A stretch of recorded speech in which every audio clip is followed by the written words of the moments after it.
नमस्कार दोस्तों, how are you. UGC NET 2017 का ये प्रीवियस ईयर का क्वेश्चन पेपर्स हैं, तो आप लोगों ने क्योंकि बोला था मुझे करवाने को, तो मैं करवा रही हूँ। तो पे अटेंशन। अब मेरे सब्सक्राइबर्स बढ़ें या ना बढ़ें, मैं तो अपना काम कर रही हूँ। मैं सब्सक्राइबर्स के लिए नहीं पढ़ाती हूँ, मैं अपनी प्रैक्टिस के लिए पढ़ाती हूँ, राइट। चलिए देखिए, फर्स्ट क्वेश्चन है, a certain helium neon laser emitting at 633 nanometer has a line width of 0.002 nanometer. The coherence length of the laser is given as। देखिए लेज़र क्या होता है आपका, लेज़र की फुल फॉर्म होती है light amplification by stimulated emission of radiation.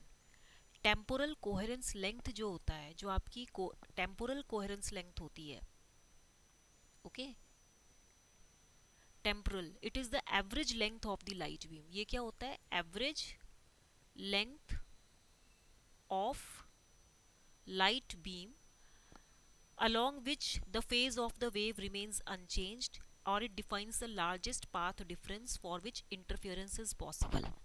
Temporal coherence length क्या होता है, the average length of the light beam along which phase of the wave remains constant or remains unchanged, ठीक है, या largest path difference where the interference is possible. अब आपका एक formula होता है, जैसे एल नॉट क्या है, जैसे मान लीजिए ये आपकी एक वेव जा रही है, it is going like this way, ठीक है।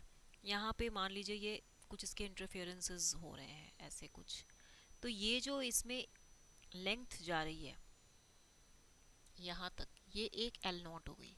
तो L not is equal to C delta T. Delta T क्या है आपका, coherence time, and delta T is equal to 1 upon delta V. Delta V क्या है आपका, spectral bandwidth, spectral bandwidth of source, means L not is equal to C by delta V हो गया, ठीक है। तो हम इसको क्या लिख सकते हैं, और हम इसको लिख सकते हैं L not is equal to lambda square by delta lambda. तो लेमडा क्या होता है आपका, mean wavelength, and delta lambda क्या होता है, spread of the wavelength about this mean. तो कैलकुलेशन में आपको क्या दिया है, देखिए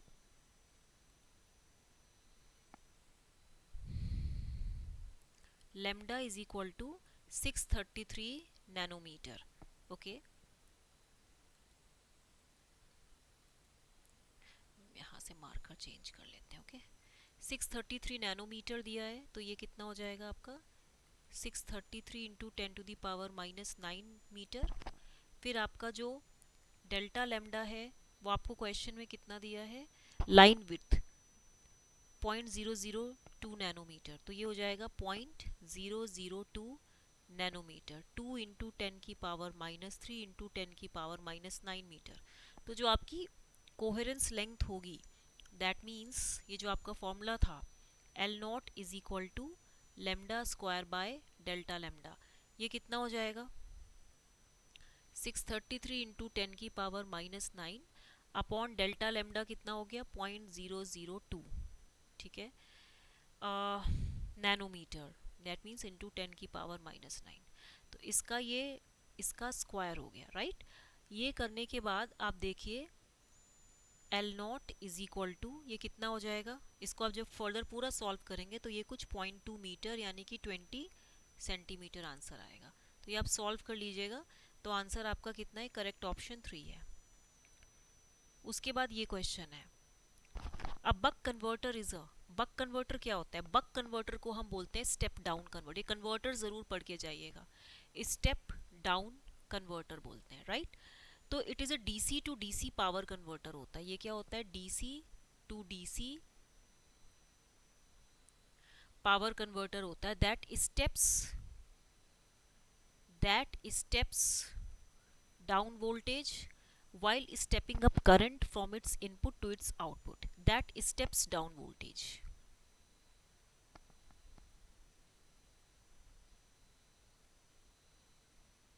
that steps down voltage while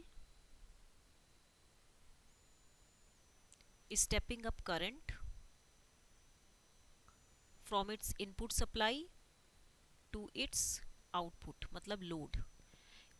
Buck converter is a step down converter. It is a DC to DC power converter that is going to step down the voltage. That steps down the voltage while stepping up current from its input to its output. तो ये एक तरह का SMPS होता है. ये क्या होता है? एक switched mode power supply होता है. SMPS होता है typically containing at least two semiconductors. इसमें two semiconductors होते हैं, मतलब एक डायोड और एक ट्रांजिस्टर होता है. जो मॉडर्न बक कन्वर्टर्स है frequently replace the diode with a second transistor, जो कि सिंक्रोनस रेक्टिफिकेशन के लिए यूज होता है. इसमें क्या होता है? आप कह सकते हो कि टू सेमीकंडक्टर्स हैं जिसमें कि एक डायोड होगा एंड वन ट्रांजिस्टर होगा, एंड एक second one energy storage element होता है in the form of capacitor, inductor और two in combination. So reduce voltage ripple filters made of capacitors are normally added to the output. अगर हमें voltage के ripples को कम करना है तो हम कैपेसिटर्स नॉर्मली आउटपुट साइड में यूज करते हैं इनपुट ऑफ दिस कन्वर्टर. तो यानी कि आप ये कह सकते हो कि इसका डायग्राम कैसे हो जाएगा. मैं इसका डायग्राम यहाँ बना देती हूँ. ये स्टेप डाउन कन्वर्टर था. मैंने कौन सा क्वेश्चन करवाया? ओके, ये यहाँ पे. इसका डायग्राम यहाँ बना देती हूँ. जैसे ये सप्लाई है, राइट. यहाँ पे आपने एक डायोड लगाई, राइट. यहाँ पे आपने एक ये इंडक्टर लगा दिया. यहाँ पे आपने एक लोड लिया, ठीक है. ऐसे कनेक्शन होगा. यहाँ पे आपका सप्लाई हो गया, ठीक है. ये तो जो स्विचिंग कन्वर्टर्स होते हैं जैसे बक कन्वर्टर्स, ये जो आपके स्विचिंग कन्वर्टर्स हैं, तो ये जो जैसे बक कन्वर्टर, ये जो बक कन्वर्टर है, it provide much greater power efficiency. इसमें मच ग्रेटर पावर एफिशिएंसी होती है for DC to DC converter than linear regulators which are simpler circuits that lower voltages by dissipating power as heat. They do not step up output current. मतलब कि ये DC to DC conversion provide करते हैं लेकिन इनकी power efficiency बहुत ज़्यादा होती है. ये सिंपलर सर्किट्स होते हैं. These are simpler circuits that lower voltages by dissipating power as heat. ये स्टेप अप नहीं करते हैं आउटपुट करंट को. बक कन्वर्टर्स हाईली एफिशिएंट होते हैं. मैंने आपको बताया हायर देन 90% इनकी एफिशिएंसी होती है. And they are useful for task such as converting a computers main supply voltage down to lower voltages. मतलब 12 वोल्ट की सप्लाई को ये लोअर वोल्टेजेस में डाउन कन्वर्ट करते हैं, ठीक है. Like by needed by USB, D RAM, ठीक है, एंड सीपीयू मीन्स 1.8 वोल्ट और लेस, ठीक है. तो आपका ये जो बक कन्वर्टर था ये इसके बारे में था. It is a DC to DC converter. Next question है, in digital compounding the analogue signal is. देखिए कंपाउंडिंग क्या होती है. कंपाउंडिंग जो होती है it means the compression of the signal. इसका मतलब होता है compression of signal at the transmitter end and expansion of signal at the receiver end. तो यहाँ पे देखिए जो डिजिटल कंपाउंडिंग होती है this involves the compression in the transmitter after the input sample has been converted to a linear PCM code. यही होता है ना कि इनपुट सैंपल को पहले आपने पीसीएम कोड में कन्वर्ट कर दिया and an expansion in the receiver before PCM decoding, ठीक है. तो digitally compressed PCM codes use a 12 bit linear PCM codes. ये क्या करते हैं? 12 bit linear PCM code use करते हैं and convert it into 8 bit compressed PCM code, ठीक है. सो इन डिजिटल कंपाउंडिंग जो एनालॉग सिग्नल होता है इसको आप पहले सैंपल करते हो and then converted to a linear PCM code. तो इसीलिए आपका जो राइट आंसर होगा वो होगा सेकंड ऑप्शन. पहले सैम्पलिंग होती है then is converted to linear PCM code, ठीक है. नेक्स्ट क्वेश्चन है, the highest modulating signal frequency that can be demodulated by a peak detector without attenuation is given as. इसका ये फॉर्मूला है f maximum is equal to under root 1 by M square minus 1 by 2 pi R C. कैसे? Peak detector क्या होता है? आपका जो peak detector होता है ये नॉन कोहेरेंट एएम डिमोडुलेटर होता है. नॉन कोहेरेंट एएम डिमोडुलेटर होता है. इसमें आप देखो एक डायोड है, ये रेजिस्टेंस है, और ये कैपेसिटेंस है, ठीक है। यहाँ पे ये एनालॉग आउटपुट है और यहाँ पे इनपुट जा रहा है, IF इनपुट जा रहा है। AM input waveform, diode current और जो आउटपुट वेवफॉर्म है इसमें से हमें मिलती है। डायोड क्या होता है? ये एक नॉन लीनियर डिवाइस है। डायोड क्या है आपका? It is a non linear device, ठीक है। Non linear mixing occurs in diode D1 when two or more signals are applied to the input. Output इसमें इसीलिए ओरिजिनल फ्रीक्वेंसीज होते हैं विद द हार्मोनिक्स। जब successive positive peaks detector input wave form में बढ़ते हैं तो जो capacitor it holds the charge between the peaks. There is also trade-off done in selecting a long or short time constant. तो highest modulating signal frequency आपकी यही है। M क्या है आपका? मॉड्यूलेशन इंडेक्स है, एंड RC क्या है आपका? टाइम कांस्टेंट है। तो ये फॉर्मूला है जो आपको याद रखना पड़ेगा, ठीक है। नेक्स्ट क्वेश्चन है the intrinsic impedance of a lossy dielectric medium is given as, ये तो पता ही है, under root j omega mu by sigma plus j omega epsilon. Intrinsic impedance क्या होता है? It is the ratio of E by H, okay, ohm. Lossy dielectric क्या होता है? It is a medium in which EM wave loses its power, जिसमें कि power lose होता है, loses its power as it propagates due to imperfect dielectric,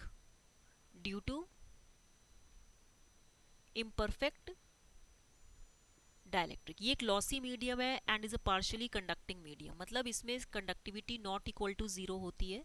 तो इसीलिए जो इंट्रिंसिक इम्पिडेंस होता है ये एक कॉम्प्लेक्स क्वांटिटी होती है, मतलब कि ये eta is equal to mod eta e to the power j theta.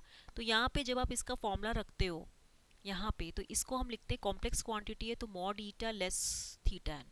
यहाँ पे मैं इसको लिख सकती हूँ under root mu by epsilon by 1 plus sigma by omega epsilon का square to the power 1/4।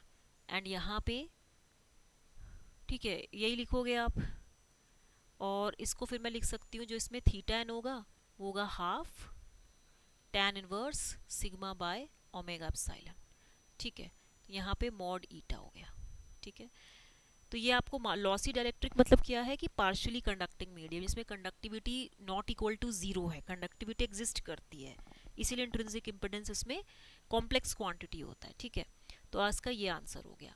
Next question है आपका A transmitting antenna of 100 meter height radiates 40 kilowatt at a frequency of 100 megahertz uniformly in the azimuth plane. If the height of the receiver antenna is 16 meter, the value of line of sight distance is given by, देखिए line of sight क्या होता है? This is a type of propagation that can transmit and receive data only when the transmitter and receiver stations are in view of each other, when there is no obstruction, they are in straight line path, okay इसको हम space wave propagation भी बोलते हैं और fridge transmission भी बोलते हैं। It is best suited for frequency greater than 30 megahertz. Line of sight distance क्या होती है? 4.12 under root h t plus under root h r kilometre. Calculation में आप देखिए ये एच टी है एंड ये एच आर है, ठीक है। एंड पुटिंग ऑन जो आपका LOS है ये होता है 4.12 under root 100 plus under root 16, इसकी वैल्यू 4.12, ये वैल्यू 10 प्लस 4, इसकी वैल्यू 4.12 इंटू 14 था, ठीक है। जब आप इसको पूरा सॉल्व करोगे तो ये 57.68 किलोमीटर्स में हो जाएगा, ठीक है। नेक्स्ट क्वेश्चन है ये वाला। अज्यूमिंग, देखिए आप अब तो मेरे ख्याल से सी नहीं पूछी जाती है UGC नेट में, लेकिन ये 17 का क्वेश्चन पेपर है। Assuming a 2 byte integer which of the following is the correct output for the program given below. देखो इसमें आप देखो इंक्लूड stdio.h, int main दिया है, printf दिया है, %x new line n -1 less than 3 return 0। देखिए यहाँ जो -1 है, okay, it is first shifted left by 3 bits, first shifted left by 3 bits, then answer is printed, तब आपका आंसर प्रिंट होता है। Negative numbers are represented in 2's complement form, तो -1 का जो बाइनरी रिप्रेजेंटेशन होगा वो क्या होगा? 1 1 1 1 1 1 1 फिर 1 1 1 फिर 1 1 1 1, मतलब ये इंटीजर साइज इसका क्या है? 2 बाइट्स है। 2 बाइट्स का मतलब क्या है कि 16 बिट्स है। Now when it is left shifted by 3 bits, when it is left shifted by 3 bits. तो यानी कि आपको क्या दिया है, -1 वेरी मच लेस देन 3। तो in binary form it will given as, ये कितना हो जाएगा, 1 1 1 1 1 1 1, देन 1 1 1 1, देन 1 0 0 0। ठीक है, तो प्रिंट एफ जो है आपका %x new line n -1 less than 3, तो इट विल प्रिंट, ये क्या प्रिंट करेगा, एफ एफ एफ, यही होगा। एंड दिस इज 8, तो आपका ये वाला आंसर आएगा, थर्ड ऑप्शन आएगा। ठीक है, राइट लेफ्ट शिफ्ट कर रहे हैं हम इसको, इसके लिए आपको पढ़ना पड़ेगा सी, लेकिन सी अब शायद आती नहीं, एक बार आप सिलेबस चेक करिएगा। बहुत सारे यूट्यूबर्स हैं जो यूजीसी नेट का सिलेबस निकालते हैं जब एग्जाम होता है। ठीक है, अब ये क्वेश्चन है, consider the following program of C, main static int a 1 2 3 4 5 6 7, a of array, ये एरे का क्वेश्चन है। तो int i for I equal to 2 I less than 6 plus plus i, then इधर क्या दिया है फॉर, हाँ इसमें आप देखिए, ये आप पहले पूरा प्रोग्राम पढ़िए, इसमें क्या है, हमें ये लाइन देखनी है, सॉरी ये जो लाइन दी है ना, for I equal to 2 I less than 6 and plus plus I. ठीक है, तो इनिशियली जो है आई की वैल्यू क्या है, 2 है, ए ऑफ ए आई, ठीक है, ठीक है, is equal to A of i. Iteration 1 जब हम देखेंगे इसमें, आइट्रेशन 1, ठीक है, आइट्रेशन 1 में आप देखिए I is equal to 2, A of 2, यही दिया है ना, this is equal to A of 2, then A of 3 is equal to 3।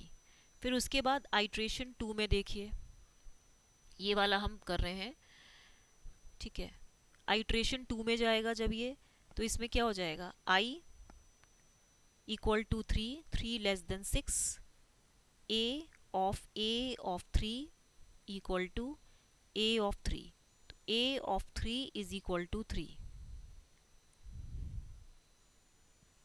Iteration 3 में देखो, जब i इज इक्वल टू 4 हो तो क्या होगा, इसमें i is equal to 5, 5 less than 6, ये तो ट्रू है ना, तो यानी कि a of a5 is equal to a of 5, तो a5 is equal to 5 as in iteration 3 a5।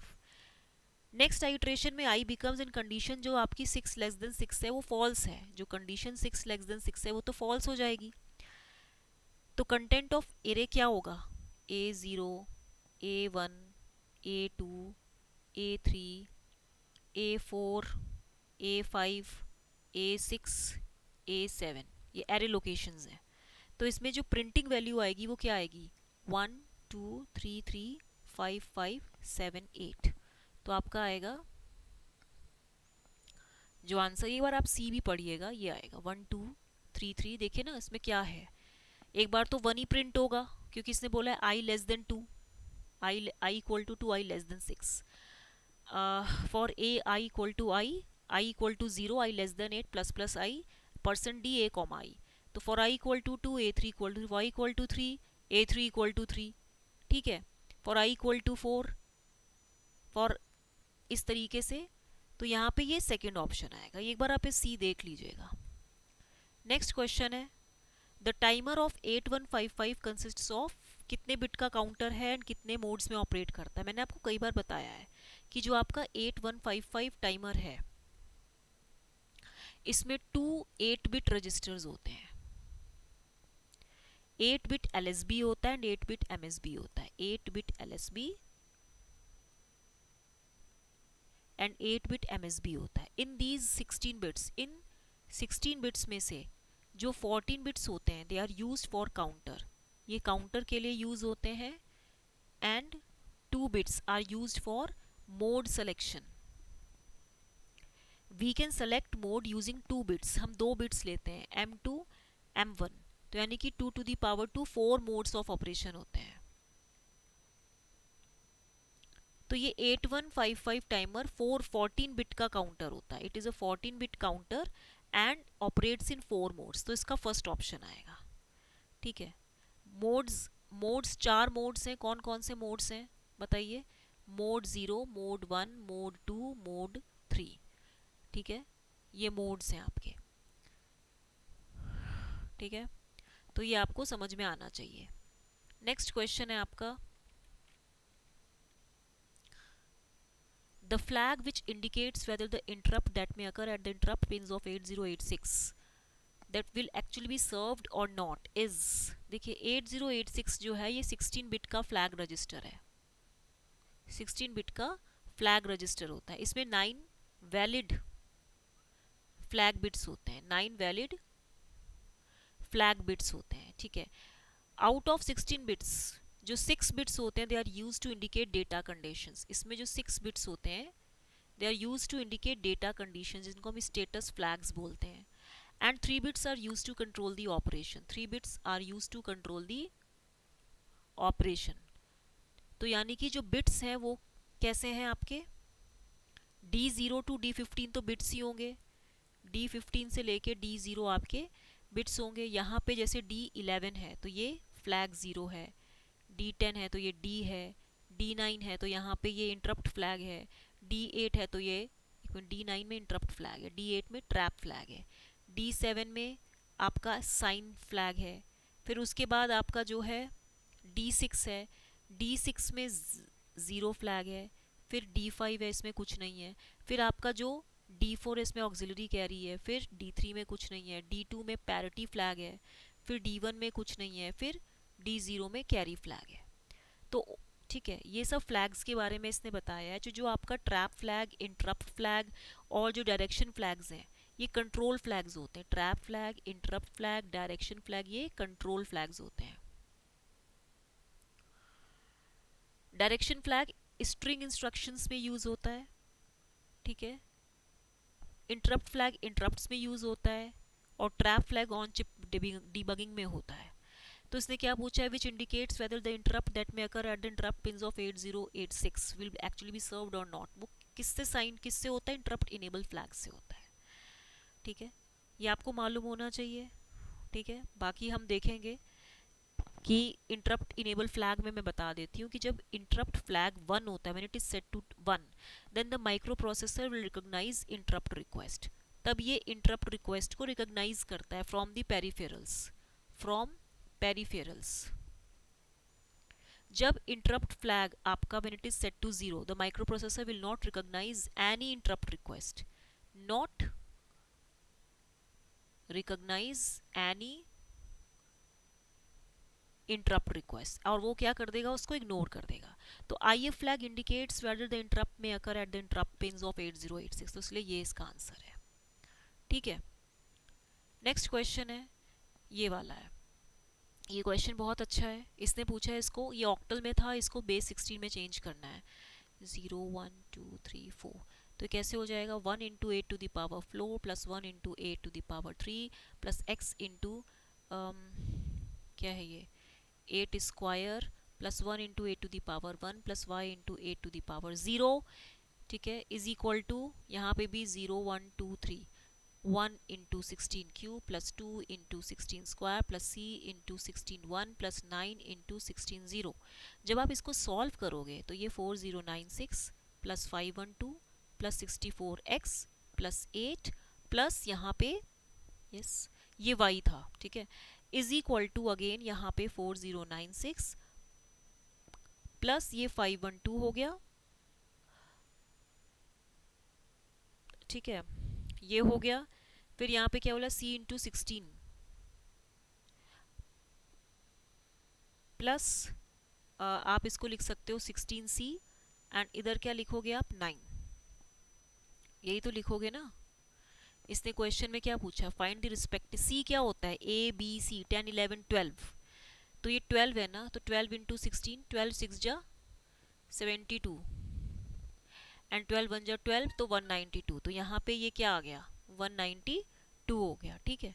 जब आप इसको पूरा सॉल्व करोगे तो ये कितना, ये और ये तो कैंसिल, ये और ये भी कैंसिल, बचा क्या आपके पास, हाँ जी 64x plus y is equal to 192 plus 1, तो ये 193 हो गया। आंसर में क्या आएगा? अगर आप इसमें अब इसमें x की वैल्यू रख के देखिए, x की वैल्यू 3 रखेंगे और 2 रखेंगे, जब कौन सा ऑप्शन रखेंगे कि इसकी वैल्यू 193 हो जाए? जरा आप 64 इंटू 3 रखिए, 3 4 जो 12, 1 3 6 जो 18, 192, y की वैल्यू 1 रखिए, तो ये तभी आएगा, x की वैल्यू 3, y की वैल्यू 1, तो इसीलिए ये वाला ऑप्शन होगा। ठीक है, तो मैंने अभी आज आपको कितने क्वेश्चंस कराए हैं? 10-12 क्वेश्चंस कराए हैं, तो इसको आप नोट कर लीजिए कॉपी में। सी के क्वेश्चन देख लीजिएगा, सी मैंने कभी पढ़ाई नहीं थी, मेरे में नहीं था, तो आप देख लीजिएगा उसको एक बार। फर्स्ट सेमेस्टर में ही सी थी, एरे लोकेशंस था। ठीक है, एक बार आप उसको देख लीजिएगा कैसे पढ़ना है। अब सी नहीं आती है तो उसमें मत टाइम वेस्ट कीजिए। इसको लाइक शेयर सब्सक्राइब करना मत भूलेगा। Okay, and thank you very much.